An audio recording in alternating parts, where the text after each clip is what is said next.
from the year 1994 in the Grand Rapids Press. Learning from friends on Pro Tour helped turn Duke into big winner. Even when he wasn't a consistent winner, Norm Duke was learning. And now he's put that knowledge to work. The Edmond, Oklahoma native has become frontrunner for Professional Bowlers Association Player of the Year honors by improving the finer points of his game, along with following the examples set by PBA friends Pete Weber and Brian Voss in how they were transformed into big winners early in their careers.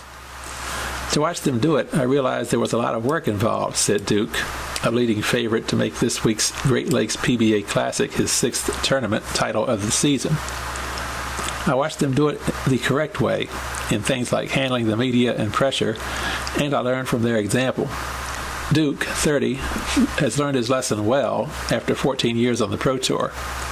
Currently the PBA's leading money winner, $252,910, Duke has rebounded from a ruptured nerve in his foot to cash in 15 of 18 tournaments, check in with 13 top 24 finishes, and rank second in the IBM computer ratings. Duke said the big difference between now and his middle-of-the-pack days of the mid-1980s is putting the advice of Voss and Weber into play, and confidence, especially the confidence. I think the confidence level is the big thing, knowing that you can win, said Duke, who began to show signs of becoming a force on the PBA Tour after earning $182,495 a year ago. It's knowing you can win under pressure when you're in a position to do that. It used to be that you'd say, I don't know if I have the confidence to win. You just don't get up one day and say, I've got it. That process has included gradually building his spare game while learning fundamentally how to throw strikes more freely, he said. I've gotten better in understanding what makes difficult shots work and how to throw them, he said. It's a product of commitment, getting better, and applying what you've learned toward high goals. For Duke, the process was interrupted by the ruptured nerve in July. After a successful start, which included wins at the AC Delco Classic in January, the Choice Hotels Tournament in February, the Brunswick Open in March, and Tournament of Champions in April, Duke missed 8 stops.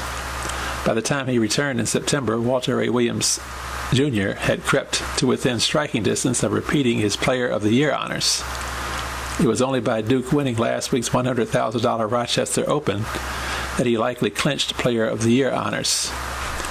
After the winter tour, I think it was pretty much a given, said Duke. But after the injury, Walter Ray came on strong.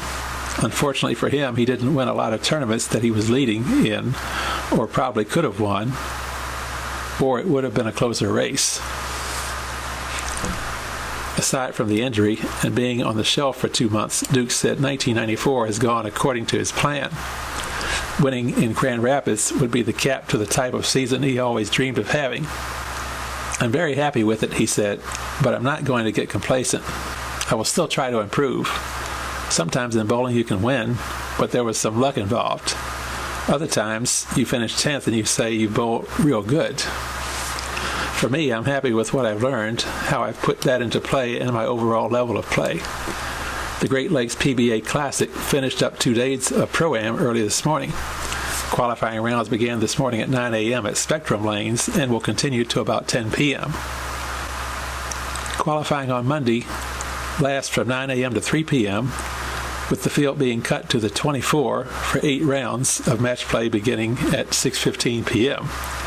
8 more rounds of match play will be held Tuesday beginning at 11 a.m. A final 7 rounds of match play begins at 6:15 p.m., with the tournament being cut to its final 5 for Wednesday's 7:30 p.m. finals at Welsh Auditorium.